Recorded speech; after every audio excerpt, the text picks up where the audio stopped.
All America, all the time. Sit down, buckle up, and get ready for The Dan Bongino Show. All right, you know I don't like asking for favors. Matter of fact, I hate it. I think it's stupid. You know what the favor is? You listening to the show. Like, that's the greatest favor of all. Like, you've already done enormous amounts for me in my life. However, I have an interview. For those of you who don't know, occasionally we'll tape interviews in advance right before the show. I actually just finished it a minute ago.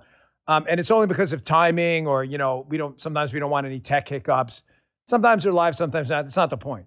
Point is, I just 2 minutes ago wrapped up an interview with a guy you may know from the show. We play his clips all the time on economics, Peter St. Onge. I'm telling you, we're going to get to it in about 45, 50 minutes. It's about 20 minutes long. If you cannot tune out. I can't forbid it. I believe in big R, God-given rights. But if this was a communist socialist state, I would forbid it. You can't you got to watch it. Tune out, come back, watch it VOD later. If you're short on time, got to take the kids to school. It is the best 20 minutes on what AI is really going to do. And it's the story rather than a story. I'm telling you, you will not regret it. It is I'm just going to leave it there because it sounds like too much. You say too much. I got a big show for you today. Can the Democrats get their message straight in Iran? Another assassination plot against Ivanka Trump. The picture that I think is going to sink a Democrats campaign. I don't know who does this kind of stuff. Thanks to producer Jim. I saw this picture pop up yesterday. He sent it to me. And you ever laugh so hard your diaphragm goes in a spasm? This is one of those. So I got a lot to get to. Today's show brought to you by Beam Dream. Beam Dream, if you need to get a good night's sleep, it'll change your nights like it did mine. Deeper sleep, clearer mornings, more energy like I have today. Get American-made Beam Dream powder for up to 40% off with code Bongino at shopbeam.com/Bongino. Get a good night's sleep. Today's show also brought to you by my morning go-to, Blackout Coffee. We're thinking about doing one of these hey, mornings with Dan before the show kind of thing. And one of the things you're going to see is I drink a lot of Blackout coffee. You're still starting your day with watered down, big corporate crap brown water coffee. Big mistake. Huge, huge. You're doing it wrong. Every morning I drink real coffee. Bold, never bitter, tastes like coffee. Coffee. Just like Texas is Texas. You want coffee, tastes like coffee. Blackout Coffee. No nonsense coffee, exactly how coffee should be. And here's the difference. It tastes amazing. Blackout Coffee is a small American company that actually shares your values and are proud of it. They roast some of the best coffee I've ever had. But listen, it's important. Don't just buy a bag. Join the coffee club. That's what I do. Your coffee shows up automatically. You save money. You get free shipping. You save time because you don't got to constantly go back and order. You're never stuck drinking bad coffee again. Plus, you start stacking rewards. They eventually hook you up with bonus credits after a few deliveries. Can't beat that. And right now, they've got some really cool limited releases for the 250th anniversary of the United States because they love the country. You don't want to miss those. Go to blackoutcoffee.com/Bongino. Use code Bongino, Bongino, for 20% off your first order. That's blackoutcoffee.com/Bongino. Join the coffee club today. Trust me, once you switch, you're not going back to some crappy old brown water coffee again. Blackoutcoffee.com/Bongino. All right, fellas, let's go.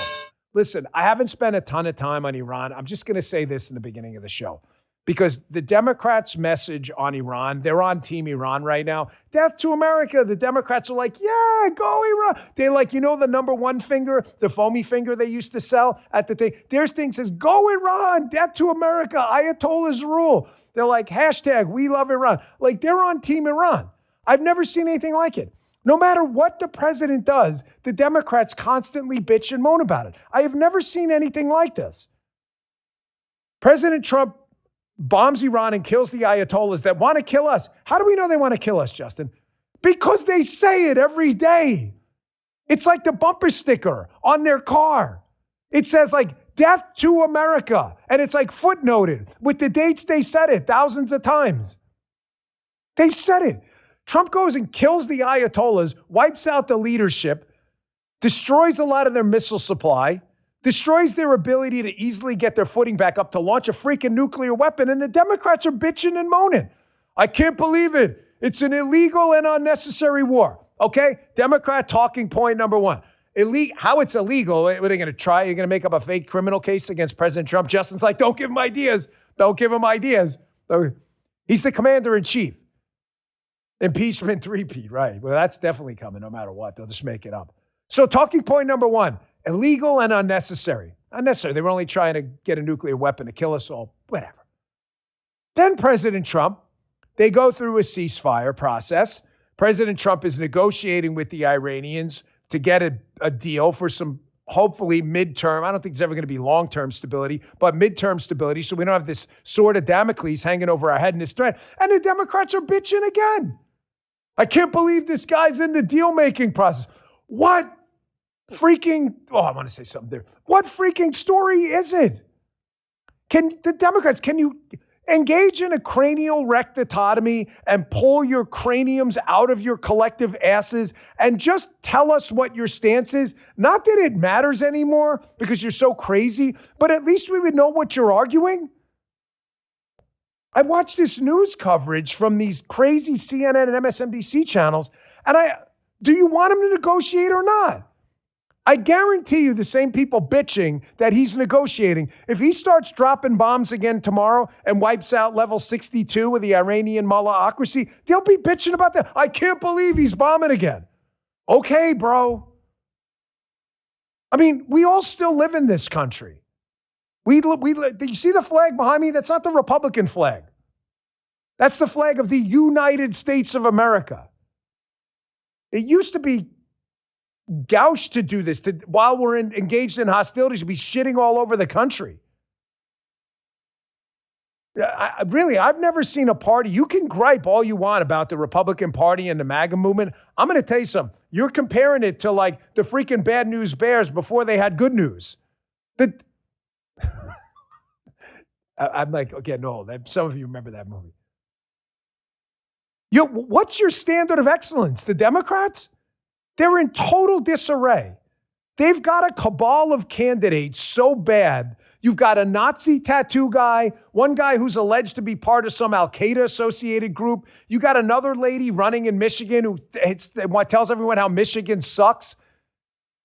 You've got a candidate who's now the mayor of New York talking about confiscating people's real estate because he doesn't like, quote, bad landlords. This is your slate of candidates? This is like loser freaking central. Gripe all you want about the Republicans and the MAGA movement. Your movement is total shit. It is garbage. It's like, man, that microwave pizza is terrible. Well, you can eat dog shit. No, I'll take the microwave pizza. Everything's relative, folks. Oh, yeah, that was the other one. The one running in Texas 35 who wanted to put Jews in concentration camps and castration centers. Like you want to cut their balls off and stuff. What the? She got 40% of the vote. By the way, they're all pissed off too. The Democrats are all pissed off at themselves. They're in disarray because what's the one story they did not want back in the news? The Joe Biden story. Folks, I've got from very good sources on the political front in D.C. that the Democrats on Capitol Hill are freaking furious. Hunter Biden's out there doing podcasts again, talking about the Jews, whatever. You got Jill Biden out there like, I think my husband had a stroke, and then we took him to Waffle House after the debate. Nobody in the Democrat Party wants to talk about this. I'm going to make a case to you yesterday. Yesterday, the show, we shouldn't have started with that story, but because I'm going to tell you something. Not only the Democrats don't want to talk about Joe Biden and 2024, I should have known this yesterday. I've been in this business a long time. Nobody on the Republican side cares either. I can tell feedback on a segment. No, everybody's done with it. The guy obviously has some cognitive decline. Just move on. And it's all over the news. Nobody wants to talk about this loser presidency anymore. So they've got two problems, the Dems, right now. They can't get, well, actually three. They can't get, here's President Trump about Jill Biden. They got three problems right now. They can't get a coherent message together on Iran. Trump should negotiate. Trump shouldn't engage in war. Trump engages in war, they criticize war. Trump engages in negotiations, they criticize negotiations.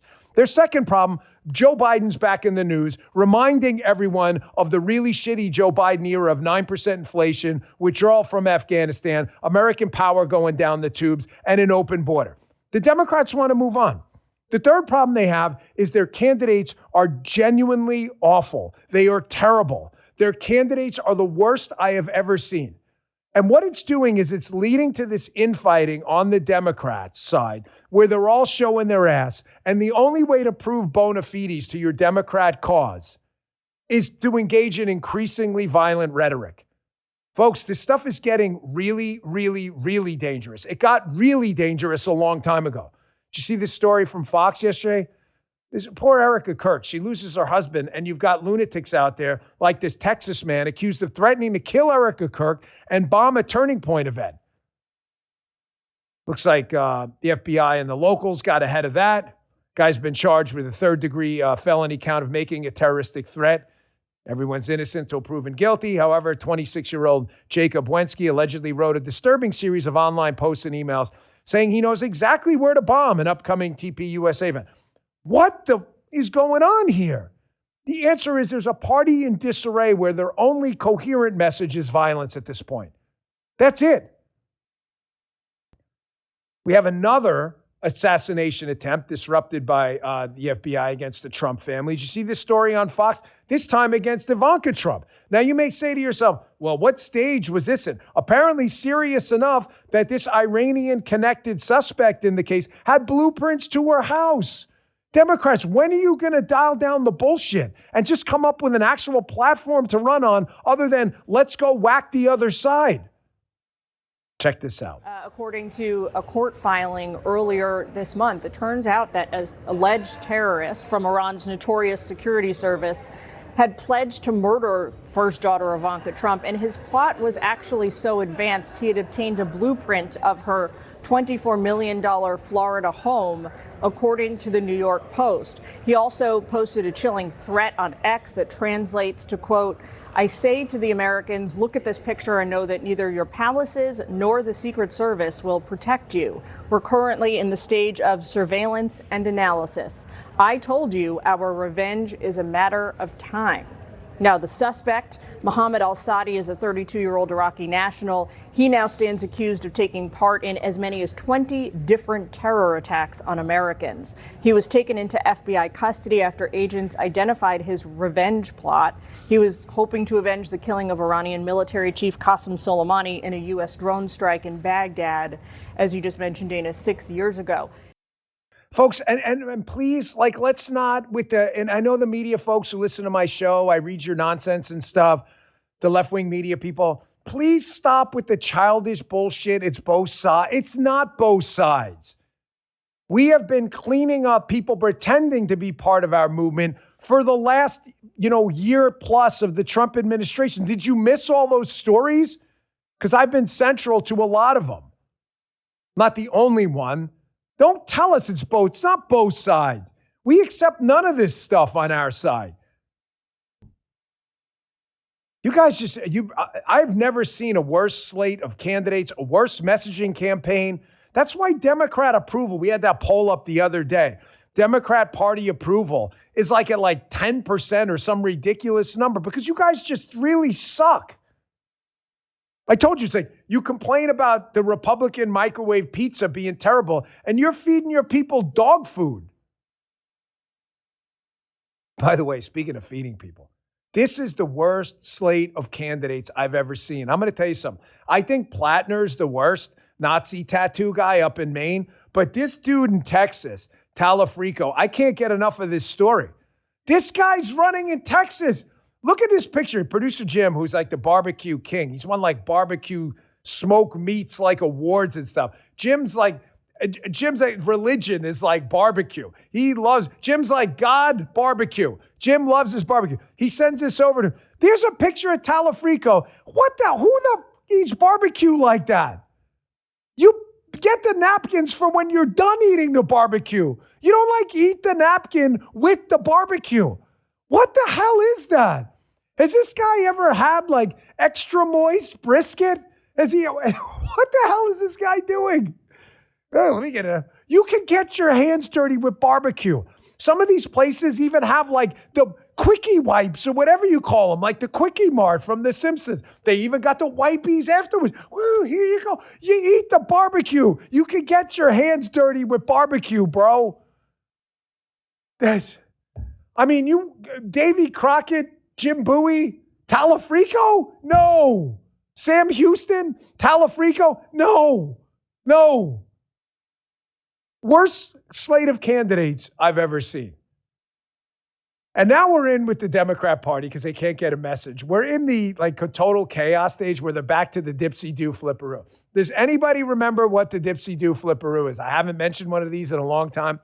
This is when the Democrats are in such disarray that they sense the Republicans are onto something, so they just take the message and they flip it around and make it about the Republicans. I'm going to show you an example. Senator Mark Warner from Virginia coming up here on CNN in a second. It's a short clip, but they are really worried right now that President Trump's Department of Justice may be onto something with election fraud in this Fulton County, Georgia case. I played the clip yesterday. We'll see what happens. That I'm going to get it as you get it. I'm out in the public space now. However, they're really starting to freak out. It's incredible how a search warrant was issued, meaning a federal judge said there's enough evidence here of potential election anomalies in Fulton County, Georgia, that we're going to look into this and issue a search warrant. And the Democrats continue to claim, well, there's no evidence. Now that they know they're losing that argument because a judge has already signed off on this, they do the dipsy-do flipperoo. They say, well, if you're going to focus on Democrats potentially cheating in elections, we're just going to turn around and do the flipperoo, and we're going to say Donald Trump is trying to cheat and win elections. The dipsy-do flipperoo it's a tactic as old as electoral time. They do it every time, but it's always a sign they're in a panic. So when you see it, you got to point it out. Here, as I said, a stereotypical example of when they do this every time. Check this out. Anyone that doesn't think that we could see, actually the interference in our elections at an unprecedented scale, I think is a bit naive. Again, I pray that I'm wrong, and I could be wrong if people in both parties find a spine and say, no, we got to have free and fair elections in this country. But so much of the evidence I'm seeing so far doesn't lead me to that conclusion.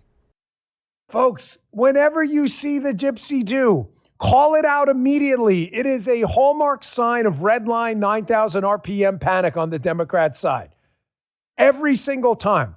They are so concerned that this investigation in Georgia is going to turn up. Is it going to turn up enough information that there were enough votes to overturn the Georgia 2020 election vote? I don't know that. I'll find out as you do, as it works its way through the process in the court system. I would argue to that point secondary. That election's over. Donald Trump's in office. He's number 47 now.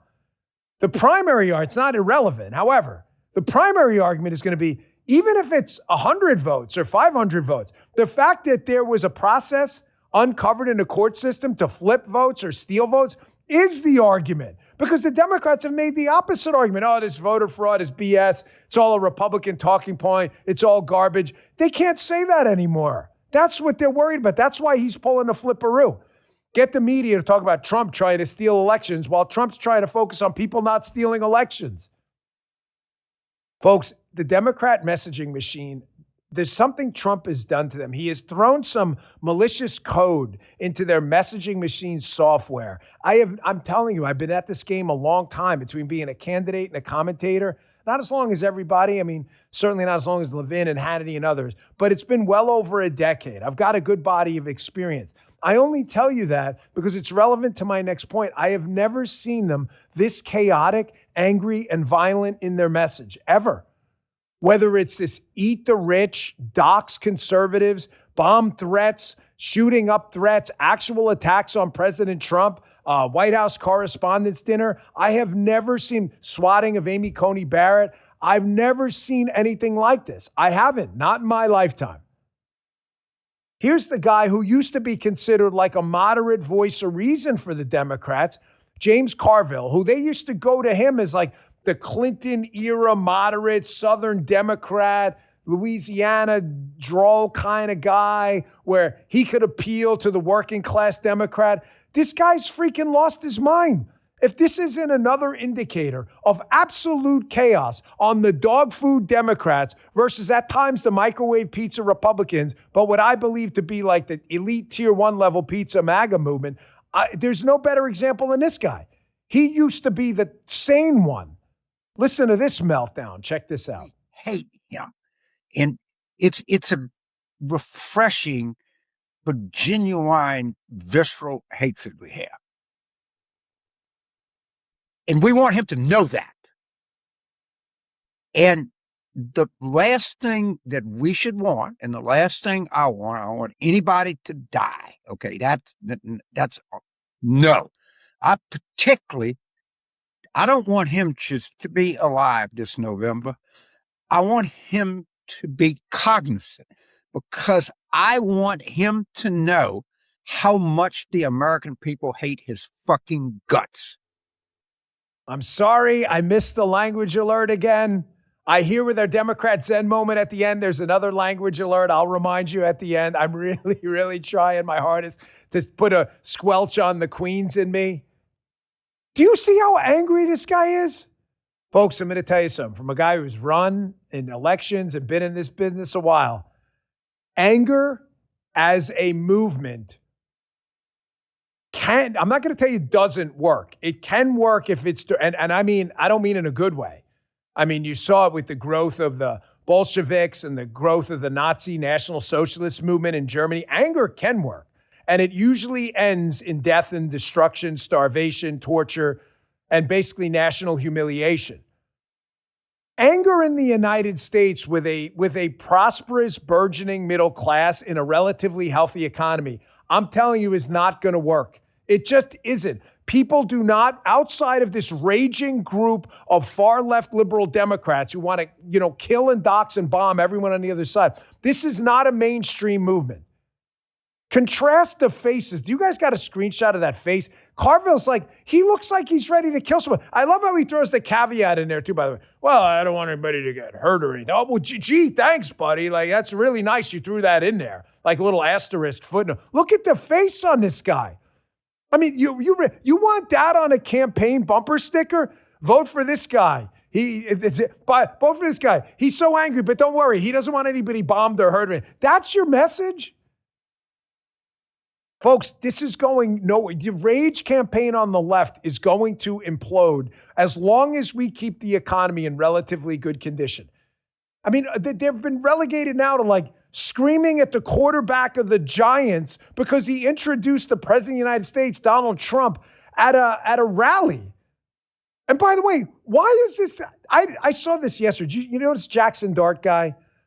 I've been slowly, I'm into college football. I've been slowly trying to, because it's newsy, following the NFL again. I'm not that hip on pro sports. However, put up that tweet if you would. This is by a Mike, Garofalo or something. So the quarterback of the Giants football team does nothing wrong. He introduces Donald Trump at a rally. Who cares? Mike Garofalo tweets, Giants quarterback Jackson Dart addressed teammates in a meeting yesterday to discuss his introduction to President Trump last week. Other team leaders spoke up as well. And Dart and the players worked through it. They are moving forward. Work through what? What the hell is it? What are we working through? I don't understand what's to work through. Listen, Jackson, I don't know you at all. You appear very talented. My father's a Giants fan. I'm not. All I remember back in the day was Phil Simms and Jeff Hostetler and Zeke Mowat and that team back in the day. I used to follow football a lot. Harry Carson and those guys. However, I don't know if you apologize. Do not apologize. You are a free American citizen. You are a potential rock star, all-pro player in this league at some point. You don't need to apologize to people. I hope you didn't. Do not, listen to me. There is nothing good that's going to come out of this. I've told you, this is the tendency of people. Listen to your boy DB here for a second. You're like, he's not your boy. Well, just pretend. I went through this at the FBI. We had an incredible year. Crushed violent crime, transformed the whole play, whatever. Sell praise things. People have this tendency in government to come out and want to talk about it endlessly, to over-explain themselves because they feel the need to counter their critics. Let me tell you something. The people who know what you did respect it, just like in my time, and don't give a shit. They don't want to hear about your accolades endlessly. Great, good, you mentioned it. The people who hate you don't care about your results. They just hate you. It doesn't matter. You can apologize 1,000 times. You're only over-explaining. Nobody who matters cares. I promise you. It is a huge mistake. Someone sent me a cup once, a listener. It says, no kowtow, no apologies. It's not that I don't do things wrong. It's that the apologies are relevant about these particular matters. You go out and kick grandma on the street, you damn well better apologize. Don't ever kick grandma, by the way. But you have a political stance that's unpopular with your audience. You're going to have political stances. His brother Leo told me when I went to Malloy High School, he was the guidance counselor. Real men walk alone, brother. You take a stance in your life, there's always a counterparty. That's why it's a stance. Someone else is going to hate it. Take a stance on abortion. There's going to be someone who's pro-killing babies. You can't try to make everybody happy. It is a huge mistake. Your friends don't need it, your allies don't need it, and your enemies don't give a shit. Please stop doing this. He's probably a young man. He's probably half my age, probably less than half my age. I'm telling you as a friend in this because my dad likes the Giants. Please don't do this. And to any NFL or NBA or any other player who wants to go out and introduce a just do it. Don't apologize for it. Now, I'm going to show you the difference, by the way, because contrasts matter, right? Practice what you preach. You talk about contrast in politics. It's not good enough to talk about you. You got to talk about your opponent, what they're doing wrong too. Contrasts matter. So you got angry James Carville screaming, "We effing hate you, brother," with the face and the snarl. The dude's going to need some Botox by the time he's done. Going to wrinkle his face. He looks so pissed off. Contrast that with smiling, happy Marco Rubio, smiling, happy Donald Trump, smiling, happy J.D. Vance. You get Pete up there, always celebrating Pete Hegseth, Secretary of War, the wonders of the country. Contrast the two. And you see why the MAGA movement has historic popularity with the Republican Party, why the Democrats hate their own dog food Democrats. The dog food Dems are all they have. That's all they have is dog food. You're not getting a Smith & Walensky steak over there. Sorry. There we go. There it is. Wait, hold this. We are going to play. This gets even better. Hold it. These guys like Marco, so they're dancing inside. I thought they were doing their air squats. I didn't even know Andy danced. He's got hips like a fire hydrant, not like Shakira. His hips do lie, I promise. He's got the same like gringo dancing jeans I do, which is to say none. Zero at all. Although I did dance at my wedding, and the guy who owned the place said I was actually pretty good. I know he's lying. I think he just likes the show. I'm going to show you that in a minute. That was kind of a birthday greeting they put out for Secretary Rubio. Contrast that with angry Carville and Mark Warner. I can't believe it's an election. Trump's stealing an election. Really? Folks, here's a question. How many brokers does it take to insure your business? Here's the answer because I'm in business. Too many. If you're like most business owners, that is the answer. Way too many. It's really annoying. Multiple policies, multiple applications, no clear view of how it all fits together, filling out the same applications with the same information. It is a waste of time. Questions come up. You can't even get the clarity you need. Super Sure changes that. One broker for all your business insurance backed by a team that works with you year-round, not just at renewal time. And if you've ever stared at a policy wondering what it actually covers, Super Sure has a fantastic tool. It's called the Fine Prints Facts tool. That translates the legal jargon and fine print into plain English so you know what's covered and what's not. Kind of important. Right now, you can go to supersure.com/Bongino and get a full report on your current policies with no obligations. Just check it out. Find out if you're overinsured, if you're underinsured, or somewhere in between. Go to supersure.com/Bongino. It's one super agency, one powerful platform, all your policies, one place. Go to supersure.com/Bongino. Just check it out. No obligation. That's supersure.com/Bongino. Consult with a licensed insurance provider to discuss coverage options for your specific business needs. Paid for by Supersure Insurance LLC, Supersure Insurance Agency LLC, a licensed insurance agency. Thanks, Supersure. Great tool. Check it out. Compare and contrast. It was Marco Rubio's birthday. Was it yesterday, fellas? He's a little bit older than me. This is how crazy I know. I didn't even know he's a couple of years. He looks amazing. You know, I thought he was my age. He's a little older. I think he was 55 or something. But the Department of State, one of Marco's 15 different jobs in the administration. Marco Rubio's he's going to be running probably the post office next because he's so good at all this. This is the Trump administration and the messaging they put out versus Jim Carver. We effing hate your guts, man. Give me some Botox because I wrinkled up my face screaming at President Trump, telling him for the 10th time how much we hate him. Here's the other message. Check this out. Justin's dancing in there. He's got like the body rocking thing going on in there. Justin's a little younger. That's the messaging coming out of the White House. We live in a great country. Have some fun with it. I know there was some people, I said, oh, the White House, Department of State, Trump administration shouldn't be putting this stuff out. Oh, stop being such stiffs, man. It's fun. It's fun. I get it. Thank God we got people like Rubio and Vice President Vance and Pete in there now. And don't sleep on Pete, by the way. I've said this a couple times. For a significant role in 2028. I don't know what that may be. He could be a VP selection for someone. I think he's doing a bang-up job. And I promise you, I say that as objectively as possible, not just because we've had a working relationship and a friendly relationship at Fox and elsewhere. Now, again, compare that with these absolute zeros and their snapshots and sound bites. You've got this like free spirit, like kind of relatable, natural, totally authentic guy in Rubio. And then you've got Talafrico with his napkin using, barbecue eating buffoonery. Again, I think of like the icons of Texas history.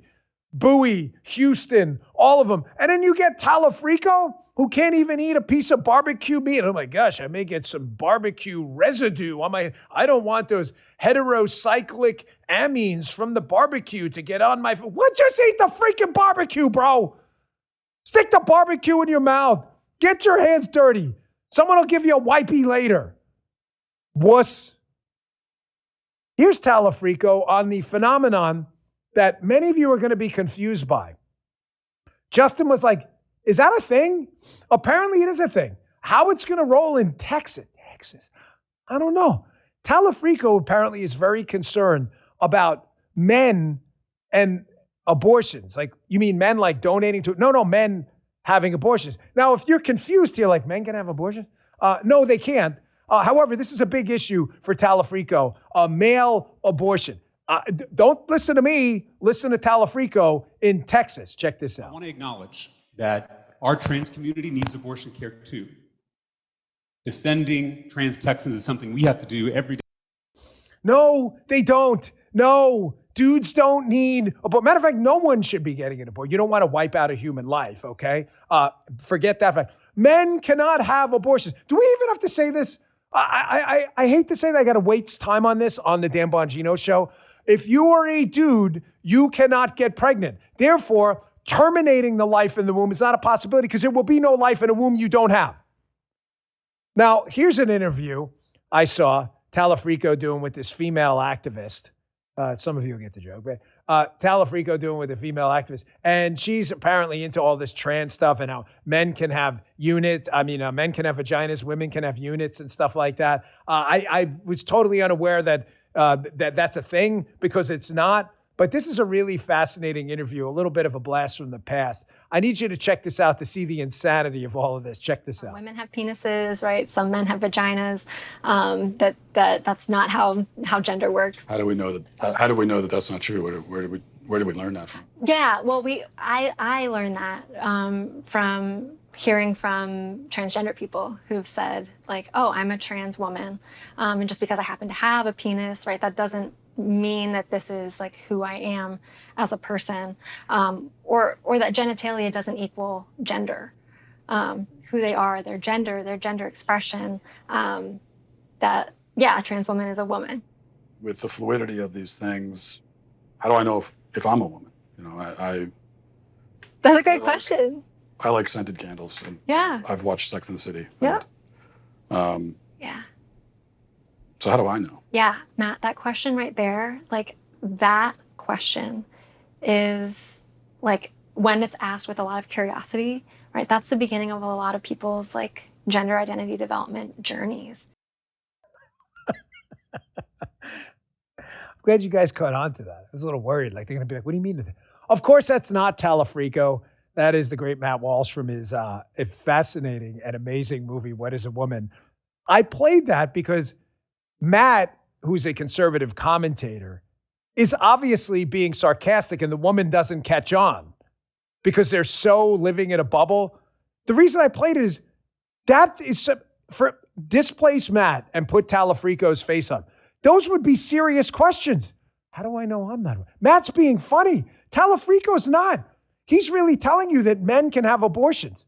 And he thinks that's going to roll in Texas. Folks, compare and contrast again the insanity going on with Carville, Botox face, screaming and yelling, bomb threats, death threats, threats against the Trump family, Iranian messaging all over. He shouldn't bomb Iran. He shouldn't engage in negotiations with Iran. Iran's great. Foamy finger number one Iran. We love the mullahocracy. I've never seen a party so consumed with eating dog food. There's nothing. I can't tell you a single thing they're offering you other than we're going to steal your property through socialism. That's it. They don't have a message on anything. And to kind of... Boys have a penis, girls have a vagina. Is that from Kindergarten Cop? That's way before your time, Justin. Good call on that one. The boy knows it from Kindergarten Cop. That kid is what, 5? I don't even know. I'm getting terrible at judging age ever since my kids got older. That was a skit in a movie that probably wouldn't get past the DEI people in Hollywood. You can't say that. Kid, you know what they do? They'll boycott the kid. He's 5. They'll be like, no, boycott his family. Destroy their business for acting in the movie. Compare that with the W's being racked up by the Trump administration. Because folks, it's Friday, show's a little lighter today. Not lighter on content, but I want you all to laugh a little bit, but it's not funny. None of this is funny. We could lose our country to the idiocracy. The barbecue eating Talafrico, Botox, Carville, we could lose the country, these people. It's a very real possibility. Contrast that with the Trump administration, which for all the BS about Donald Trump, orange man bad, all this other stuff, the guy just continues to rack up W's. We found out there was massive government fraud going on. What does he do? He thinks it's so important. He says, Vice President Vance, get on it. J.D. Vance is on it not even 30 days, and they're into the hundreds of federal indictments and billions of dollars saved. I had worked with this gentleman at the Department of Justice. Not that it matters, but he's a very, very good, competent, solid attorney. Colin McDonald is the Assistant Attorney General working with Vice President Vance on all this. He was on Fox yesterday, which is some staggering numbers. Contrast this with the Democrat. We effing hate you. They don't have anything other than women can have a penis. That's their thing, and we don't know how to eat barbecue. Check this out. It's really the worst of the worst kind of conduct that we encounter, which is people who prey on the elderly, the sick, and the needy. They take their money, but they also steal their identities. They steal their personal information to make it appear as though those sick and needy and elderly are, in fact, their patients. And then they bill the taxpayer for services that they do not render to those patients. It's very egregious conduct. These are not paperwork crimes that we're after. These are crimes that affect our communities, that affect the most vulnerable among us. And that's what we are devoted more now than ever before to solving and to stamping out. Folks, Colin is excellent at what he does, but I brought this clip up for a reason, not just because of the obvious point about the W's the Trump administration continues to rack up. They're doing things. Forget the nothing is happening losers. They just got smoked. Forget them. Nobody's paying attention to them anymore. Notice everything kind of calmed down after that too, now that the foreign money's dried up. Did you notice that? You online? Tell me in the chat. Did you not notice it? I told you it was an op. Did you notice the temperature's gone down 30 degrees right now? Fahrenheit or Celsius, doesn't even matter. Because now the foreign money dried up. That's what's going on. It was always an op. Colin brings up an amazing point. Folks, when people in politics, they say this a lot, and it's a cliche, and they don't even mean it. They'll say something like, well, that should be bipartisan, and they don't really mean it. Government fraud, no matter where you are on the ideological political spectrum, AOC versus Jim Jordan and Ted Cruz, total opposites, correct? Why would you not be interested in arresting people who stole taxpayer money? I really, this I don't understand. I like to think I understand a lot, or I wouldn't have a podcast in politics. I genuinely don't understand how even the AOC crowd, they don't run on this saying, hey, government can be, I'm not telling you this is true. I'm just telling you this could be their message. You know, government's such a positive externality, forcing out all these great things happen. You didn't build that, government built it, whatever. But people stealing from government is not a good thing, just like people stealing from a charity. We want it to go to people who are actually in need. How is this not a bipartisan message? They can't do it. And the reason they can't do it, I just explained it to myself as neurons started firing in the suprachiasmatic nucleus as the light flows into my retina here. I'm telling you why they won't do it. They won't do it because they are afraid that the scale and scope of government fraud is so bad that people will never trust government to do anything in the future, even things they think are net goods. That's why. The scale of this is like nothing you've ever seen. It's like a charity that doesn't only have a fraud problem, you find out is 90% fraud. That's why they want to hide this. And yes, good point, Justin makes. Justin's point is sound. You know what it is? Because Trump did it. I promise you, if Joe Biden did this, they'd be highlighting it. Barack Obama, forget it. Barack Obama, they'd be carving him into Mount Rushmore right now as like the anti-fraud president. It would be amazing. But you're right, Donald Trump does it. So show your ass theory, they got to hate it.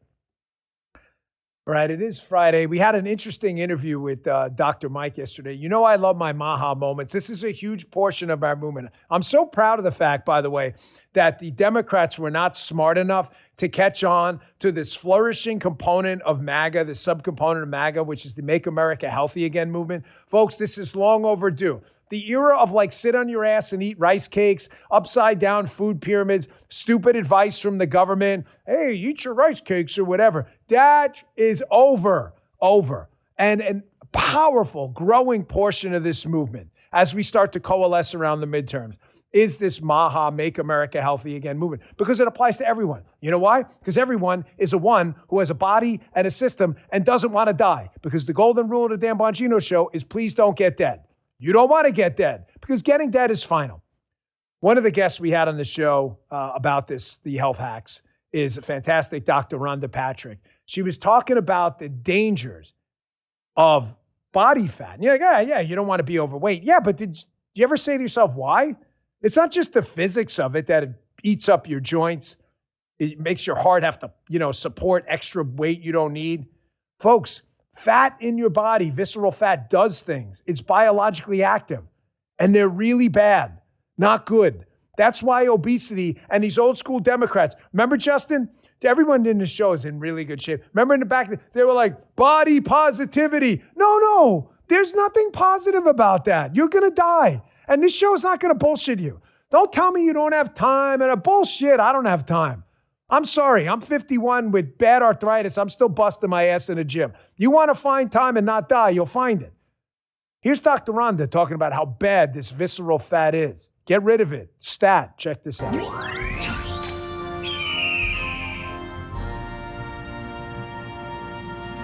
So that is a big consequence of having this visceral fat, in addition to those inflammatory molecules that are being generated from this fat. It's just so metabolically active.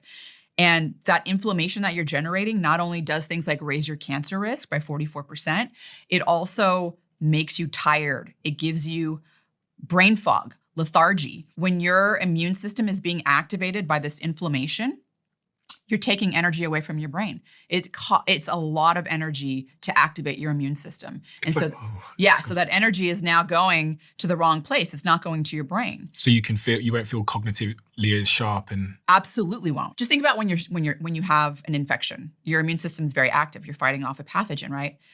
Do you feel like you're tired, or do you feel like you're cognitively at your peak? I'm out of action for several days usually. Right. You're tired and your brain isn't working. And part of that reason is because your activation of your immune system is sucking energy away from your brain. And the other reason is because the inflammation being generated gets into the brain and disrupts neurotransmitters and things like that. So it's like a double whammy. Your brain isn't working properly. And so there's a lot of people walking around constantly feeling tired, feeling lethargic, feeling brain fog. And they might have a high amount of visceral fat and not even know it. Listen, man, I'm just telling you because I care about you. Again, I know it's not a popular thing to say, but this body positivity thing is not a thing, okay? It's going to kill you. It's going to kill you. You've got all of these different like pharmaceuticals out there. You got to do it. I know some people in the chat are getting pissed off at me. That's okay. Someone said, Dan, I've been listening to you as a P1. How is it that you've been 51 for 15 years? I don't know. It's crazy. I've like defied the chronological age. I've been old forever. You're right. I am always complaining about age and getting old and falling apart. I'm just trying to help, and I'm going to do the right thing. If it encourages one person to say, I've had enough of this, I'm going to get back in shape, then I'm doing it. Because I need you around, because I need you to not get dead. There's another clip I saw yesterday too. And please don't go anywhere. You know, I'm probably going to get to it a little bit early. You know what? I think I'm going to get to it. Let me do my Democrats and then I'll do the spot. We'll save that clip about the quantum stuff. Maybe too heavy right now anyway. Please, I'm asking you as a favor. I don't care about the views, the clicks, none of that. I'm telling you as a friend, this next interview with Peter St. Onge on AI and where it's going to go, a lot of the gloom and doom, you will get a lot less nervous after this interview. As a matter of fact, some of you may have a smile on your face. This is going to be an explosion of economic growth. I have to play this, though, for you because it is Friday. Producer Jim always puts together for us a nice, relaxing moment at the end of the week. We call it Democrat Zen, where you get one of these nice, peaceful Democrats talking about how wonderful the world is going to be in their Pollyanna-ish utopian view of tomorrow. This will put you at ease. Get ready to meditate. Get like you're smelling salts and your smoking jacket out. Get ready to go. Thank you, Producer Jim, for this Democrat Zen moment. Language warning. Yes, thank you, Justin. Language alert. Your Democrat Zen moment of the day. A peaceful moment to center your mind. Stupid fuck! Fuck off! Fuck off! Fuck off! Fuck off! Fuck! This has been Democrat Zen. Thank you, ma'am. We needed that on a Friday. And you know, the Democrats complain about my language sometimes. I'm sorry, you know, I grew up in Queens, and in Queens I know it sounds crazy, especially to folks who live in like the Bible Belt and elsewhere. And I'm not telling you it's right, but curse words in New York City are not like considered curse words. I know that sounds crazy. I told you the first time I realized like the F-bomb was a really horrendous thing. You're going to laugh. I moved to Maryland. I was at a house party and I slipped one in on accident and the whole party like stopped. They're like, did he just say that? It was like this middle-class neighborhood in Severna Park I lived in. Everybody was stunned. Okay, I'm going to get to this interview. Take a quick break. I'm going to get to this interview a little early. Please check it out. It is really worth your time. We're going to clip it up too, send it around, spread it to your friends, because I hate doomers and gloomers and everyone's going to die. I don't need that in my life. I'm sorry. I'm getting too old for that shit. As the listener said, I've been 51 for the last 15 years. Hey, criminals, they exploit weak systems. I know that because I've seen it firsthand throughout my career in law enforcement. That's why I'm proactive about my own privacy. I'm like really proactive about my own privacy. We've had a lot of problems. I don't wait for something bad to happen. I took control early. I use Delete Me. You should too. It's never been easier to find personal information online for anyone, folks. It is way too easy. Your home address, your phone number, even your family's names, your kids' names can be exposed, and they have real-world consequences. Today, a lot of bad actors are using this data to target public servants, businesses, and everyday people just for their opinions. You've seen all the doxing going on. With Delete Me, you can protect your personal or business privacy from doxing before sensitive information is exploited. Before. It's critical to take action. Do it today. Delete Me makes it really easy. Take control of your data and keep your private life private by signing up for Delete Me.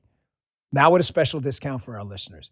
Get 20% off your Delete Me plan when you go to joindeleteme.com/Bongino and use promo code Bongino at checkout. The only way to get 20% off is to go to joindeleteme.com/Bongino and enter code Bongino at checkout. That's joindeleteme.com/Bongino, code Bongino.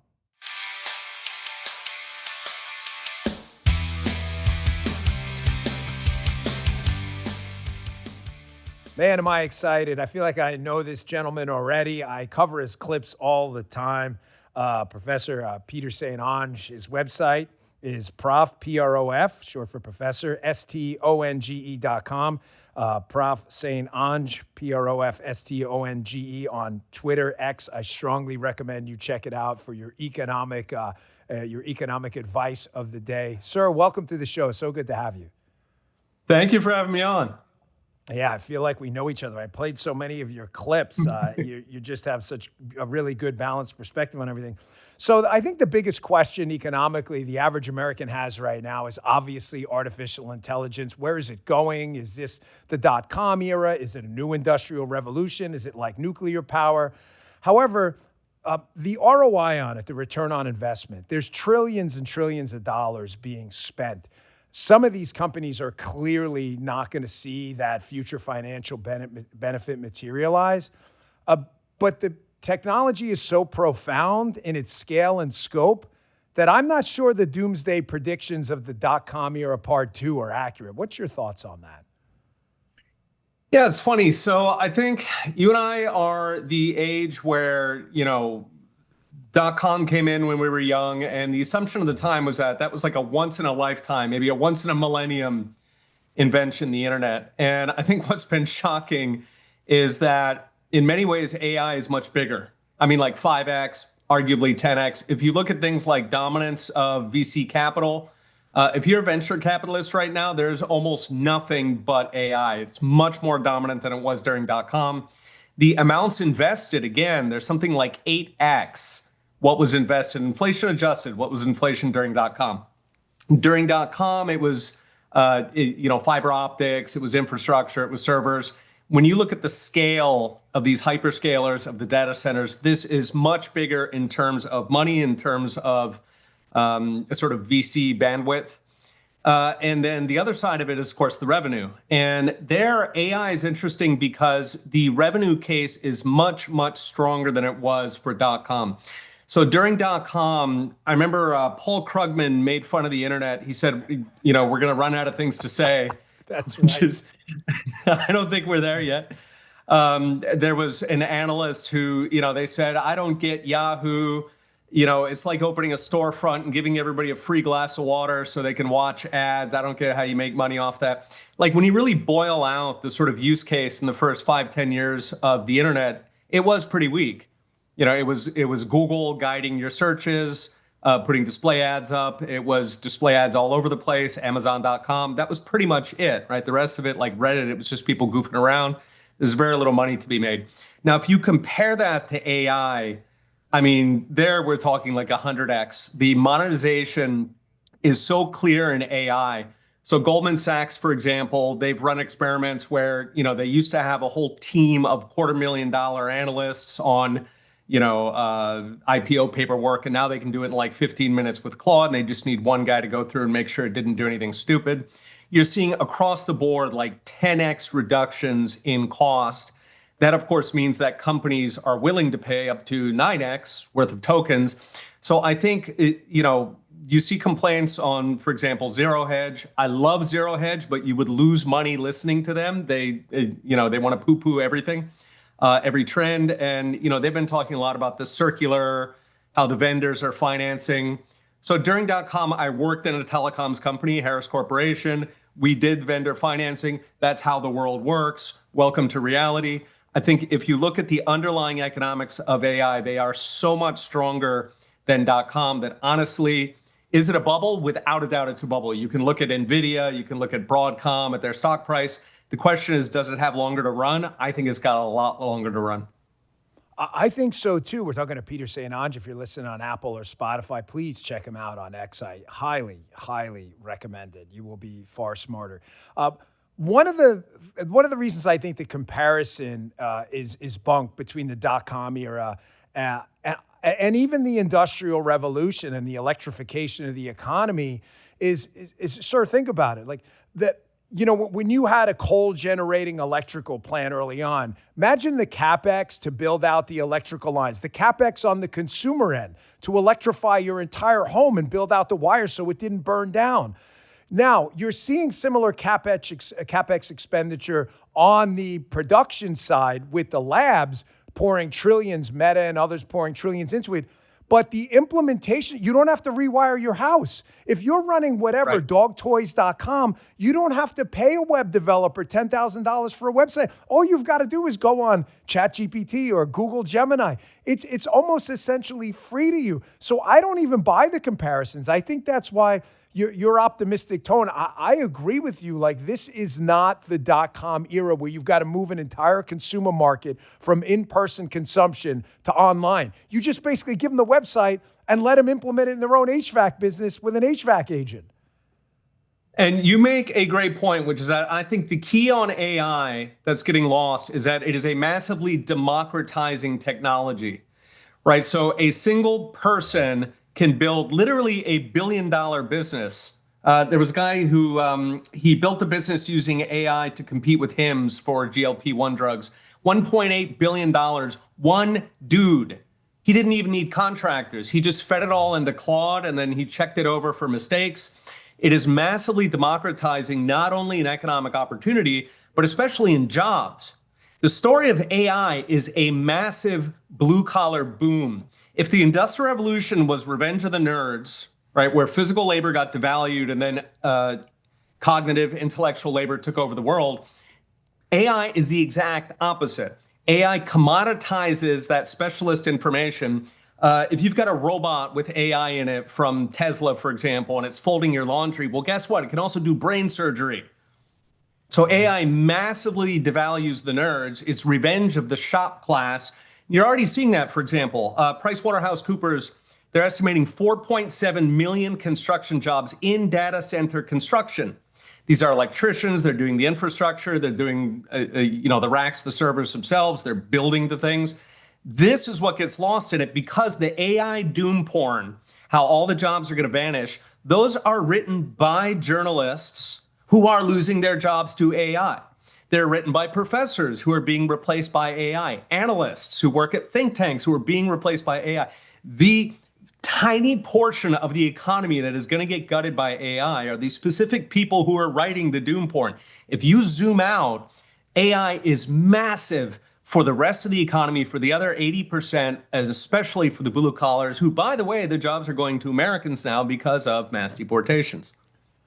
You know, the messaging component is tough with this because you're dealing with a tidal wave of foreign money. You're dealing with a bunch of foreign governments that want to see us lose the AI fight. It's been tough. However, to give a balanced perspective on it, I'll just say one last point on the upside.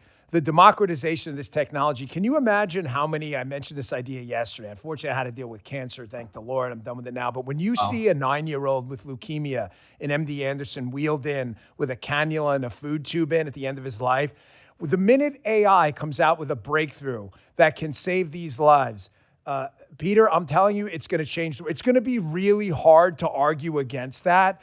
I think that alone is going to change the doom porn narrative. That is a fantastic point. If you look at the actual wins on AI so far, we've got much better weather models. This is important for farming, for scheduling, transportation, things like that.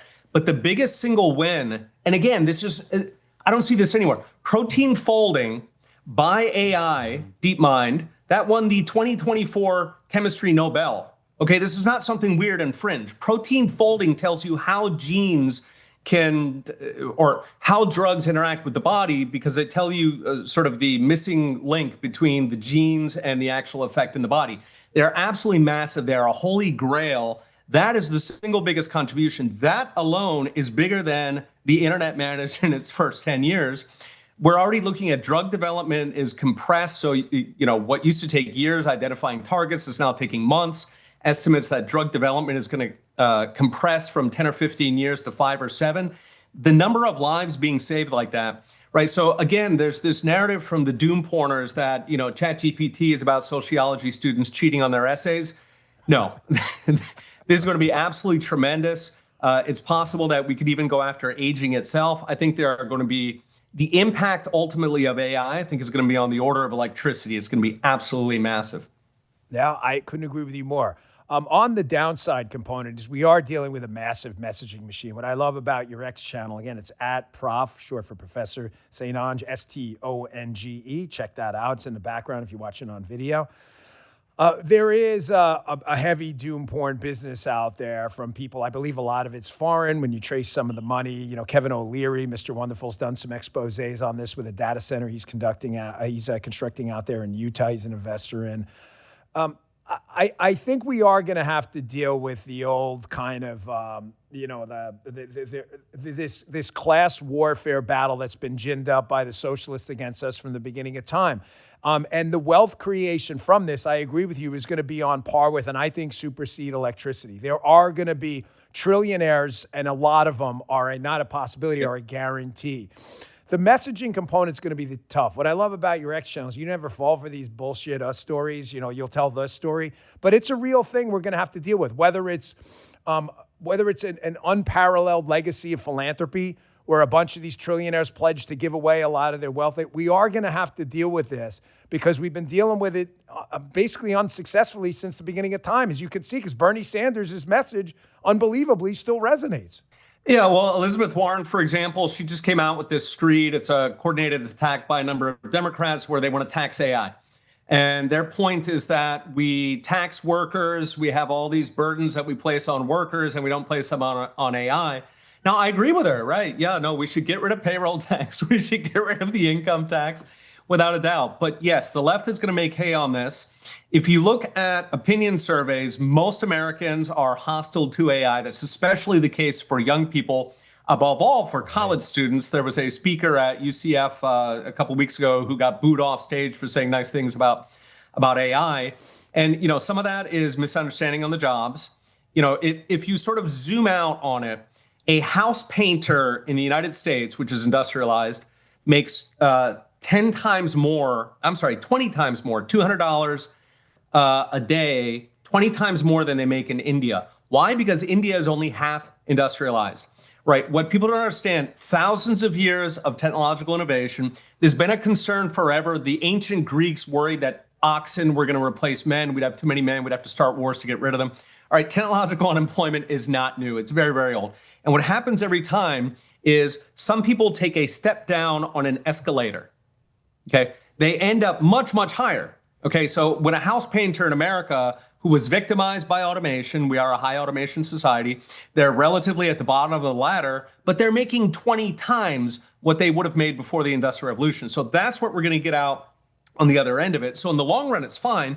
The problem is you got a bunch of people in the middle. You got a bunch of people who've got crappy degrees. They've got useless degrees. Roughly half of degrees are English majors, sociology majors. They end up working at Goldman Sachs because they have generally high IQ and Goldman finds something to do with them. But those people, those generalists, are absolutely going to get socked. You've got probably 20 million admin jobs inside of large organizations doing medical bill processing.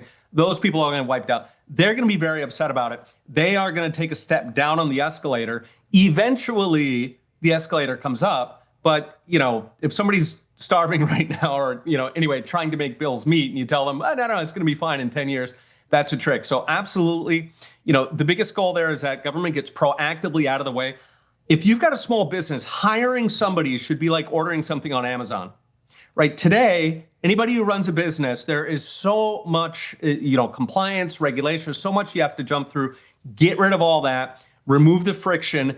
We've got that a bit with the, what do they call it? The gig economy, right? So DoorDash, TaskRabbit. We have sort of the basics of it, and that is spreading really fast, but that's the solutions. That's going to be very, very easy to hire people. Beyond that, people worry about the energy usage of data centers. Trump recently required that AI companies have to build their own generation. It's a very, very good idea. The water thing is BS. AI uses almost no water. There was one of the guys from the All In podcast had a tweet. He said, F almonds, because almonds use like 100 times more water. That's fake news. But right. The areas where AI is actually impacting people, data centers have to learn how to bribe local towns. Like if a data center comes into some small towns and says, look, we're going to give you so much money, you're not going to have to pay any property taxes. Okay, that changes the equation. So they got to get more proactive about that. And absolutely, the rest of us have to be prepared that just as the Industrial Revolution, they are going to be coming at it with everything they got. And you know what? This generation of younger kids is, and I find it a little distasteful when you see a lot of people out there. They're always like crapping on you. We were all like that. I mean, everybody thought they knew everything at 20, and then you've turned 40, you realize how little you knew at 20. But it's part of the journey is to like fall on your face and dust off. But this is more of a kind of bohemian generation that, they like to travel. They like their free time. You brought something up. It wasn't an intended question. I want to move on to the macro economy, but you brought up something fascinating. AI and mixing and matching and the ability of this super intelligence to go and find a needle in a haystack in an employment market. These younger folks with their skill sets could possibly go out in this massive gig economy and forget about like Uber and DoorDash. They could just, like you said, TaskRabbit or whatever, say they've got some experience, whatever it may be. They have an HVAC business and they want to go fact check, AI HVAC answers on questions. They're going to be able to do that, pick a job for maybe 2 or 3 weeks, make themselves $50K, go off to Paris or Europe, come back and do. I mean, really, this has the potential. I don't believe in utopian fallacies, but this has a really, really big potential to give them everything they want, their cake and eat it too. I think you describe it perfectly. That is exactly what's going to happen. It will take you about 40 minutes on YouTube right now to learn how to repair a screen. Okay, it's a big issue in Florida, right? It'll take you 40 minutes. And then you can hang a shingle, you can go out, go on TaskRabbit. You can do that right now, right? When people talk about where the job's coming from, they're all around. 2/3 of Americans mow their own lawn. There's an unlimited number of jobs out there. There's pet sitting, there's taking care of older people, keeping them company. There's an unlimited number of jobs. That's exactly what's going to happen. If the incomes go up 20x, they're going to work for a couple months. This already happens in a lot of industries. People in oil rigs or on fishing boats, they work 2-3 months and then they chill out the rest of the year. It's not that bad compared to the soul-crushing cubicle jobs that the vast majority of people have today.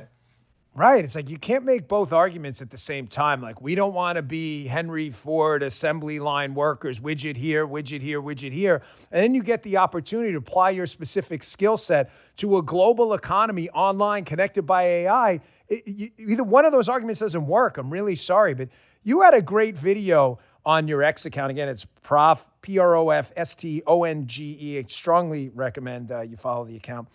You were talking about how in the macro picture, how all the doomsday predictions about the hostilities over in Iran, we're going to have stagflation back to the Carter era. In other words, stagnation and inflation at the same time, all Phillips curve kind of nonsense stuff.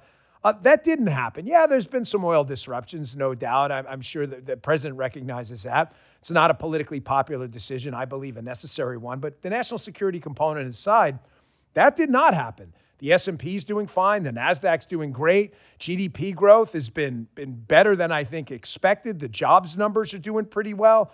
We're not only not in stagflation, we're not stagnant. And although inflation's not great, it's nowhere near we were in the Biden era. Yeah, no, I absolutely agree. In fact, before the war started, trueflation, whenever you talk about government numbers, people complain, they're pulling them out of their hats. Trueflation does real time. They scrape like 1.3 million numbers. 0.7% we were running on inflation before the war. Now, since the war, of course, energy came up. Yes, everybody knows this. Everybody expected that. But the point is, if you look at what happened last oil shock, right? So in the 1970s, stocks ultimately fell by half. Gold doubled. Bonds held up fine. It has been a completely different economy this time. Gold is down 50% annualized. Gold got a tiny little bump from the war and then just crashed. Stocks have been on fire, so they're up something like 10% on the S&P in what are we, 3 months in? So that's 40-50% annualized. And I think there's two reasons for that. So on the stocks, the economy has completely changed since the 1970s. Between half and 2/3 of the economy is tech. About 1/5 is stuff that you drop on your foot. So industrials, manufacturing. Now, a big reason for that is because we gave manufacturing away from China. China stole it, yes, but Congress had a lot to do with that. So we lost a lot of the stuff that is oil sensitive, and what we've replaced that with is tech. And by the way, the entire world, including China, is very envious of our tech industry. However, that means that the stock market most of it does not care what happens in Iran, right? Whatever's left is healthcare. That doesn't care about Iran. It has very little impact.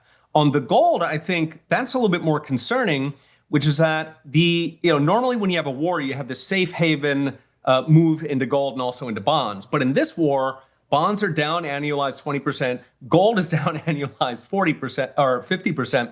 I think what's happening there is that reality doesn't matter anymore. The question is the Fed.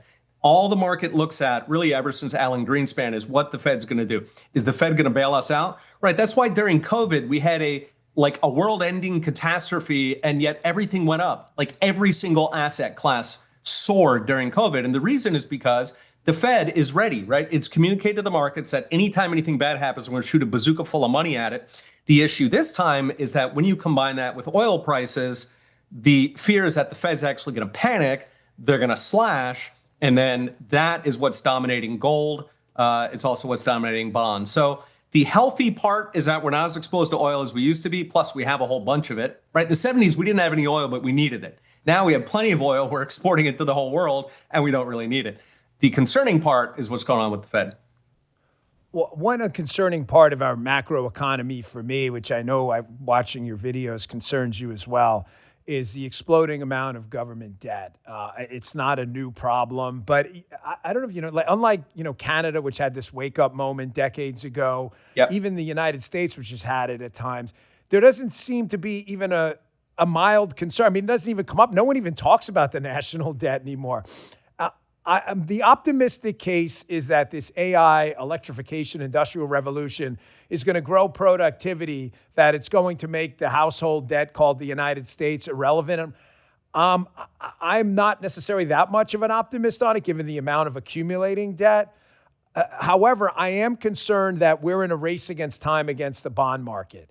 The Clinton era, Clinton was always afraid of the bond vigilantes. They were afraid the bond market was going to disappear with the Fannie and Freddie and all that. But if people stop lending us money, the government has to pay people, its employees, contractors. It has to pay Social Security. If people stop lending its money, it has to print it. I'm very concerned that we're in a race against time. And this bond market one day just might wake up and say, we're done. And then we're screwed. Yeah, we've already seen that happen in some other countries, Japan and the UK. The UK a couple of years ago, their bond markets blew up.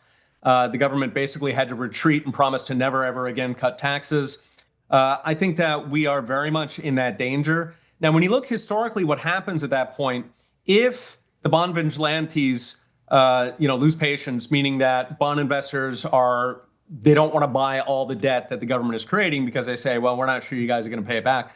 So historically, when you get to that kind of bond crisis, or what you're starting to see in these other countries, especially in Japan, is that the central bank steps in.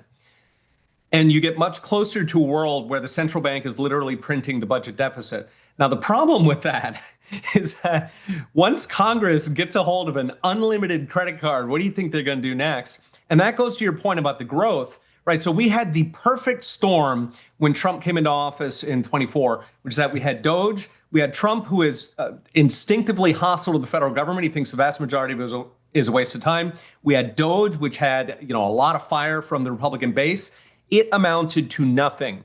At which point they switched over to, well, okay, forget cutting spending. Maybe that don't ever happen, but we're going to grow the economy. So Scott Bessent, for example, said, the trick at this point is that we get the economy to outrun the debt. Now, I encourage that as a political project, because it helps push through reforms like deregulation and tax cuts and investment promotion that do grow the economy. So I think it's fighting the good fight. But the issue is, again, going back to Congress, even if in theory they manage, they got the AI and the investment, they do everything right. Even if they get the economy growing 6 or 8 or 10%, I guarantee you Congress is going to spend twice that.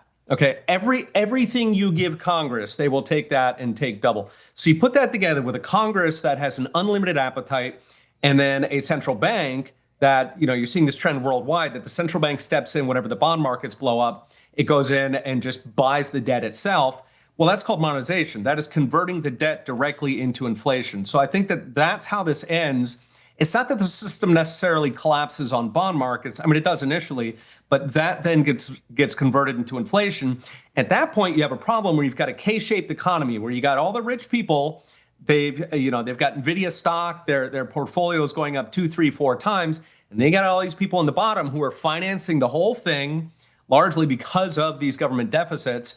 They're the ones who are getting the inflation. So we've been seeing that since COVID. I think that that's going to accelerate. That even more than, the water use and the almonds on AI, I think that's getting a lot of people upset. And we're already seeing that, right? We're seeing all these democratic socialists who are making hay off the fact that prices have gone up so much. It happened under Biden, but, normal people, God bless them, they have jobs, they have real lives, they don't pay attention to this stuff. You know, I got to run, but you brought up such a fantastic point. I've really tried to drill into the skull of people on the fence out there politically, that this never-ending government welfare state of socialism where they endlessly print money eventually results in the K-shaped economy where super wealthy people who have assets, you can't inflate away the asset. Matter of fact, inflation sometimes works for them. They may have TIPS bonds. Yep. Their house may triple in value. Their house isn't going anywhere. They've got a $10 million mansion that on paper is worth 30. It's the same freaking mansion. But if you're living in a housing project and you can't afford to buy bread, you're starving to death. That's what socialism always does. It screws over the little guy. It's not the oligarchs that lose out. Oh, I'm so glad you brought that up. I've got to run, but what just an unbelievable thrill to have you on. I've been following you forever. I feel like I know you. Please give him a follow on X. PROF, short for Professor, STONGE. Website's the same, ProfSaint, STONGE.com. I really hope you come back. Your X account has really been a source of great material. Thanks so much for your time.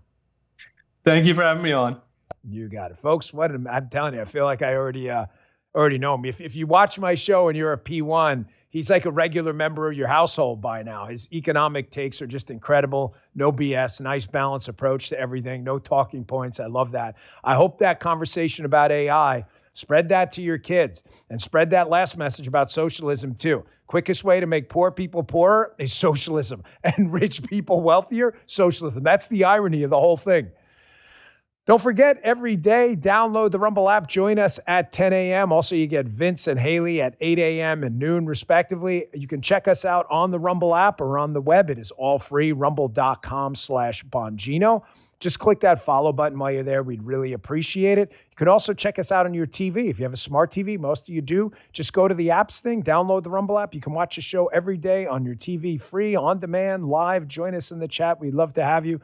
I will see you back here on Monday. Hey there, I'm Vince. I'm Haley Caradia, host of Vince. Host of Scrolling with Haley. You can always catch my show right here on the Bongino Report. Live, 8 a.m. Eastern, weekday mornings. Weekdays at noon. If you miss it, no worries. The show will always be right here and anywhere you find podcasts. Thanks for watching.